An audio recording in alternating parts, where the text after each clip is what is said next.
Yo, what's up guys? Welcome back to the channel. In today's video, I'm going to show you guys how to build emergency savings using Trim. An emergency fund is a financial safety net, and Trim makes it easy to build one. Let me show you what to do. So first, start by setting a savings goal in the app. You can just choose the amount and the timeline that you want. Next, you're going to connect your bank account and enable automated savings. Trim will move small amounts like spare change or budget leftovers into your emergency savings. You can view your progress anytime and adjust your goal as needed.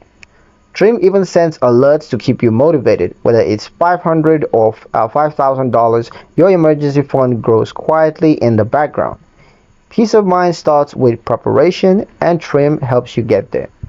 That's pretty much it for the video, guys. Hope you liked it. Hope you found the information here useful enough, at least to some extent. If you did, like the video, comment down below, let me know what you thought. Share the video with your friends and subscribe to the channel if you haven't done so already. And please don't forget to ring that notification bell so you never miss another one of our awesome videos in the future.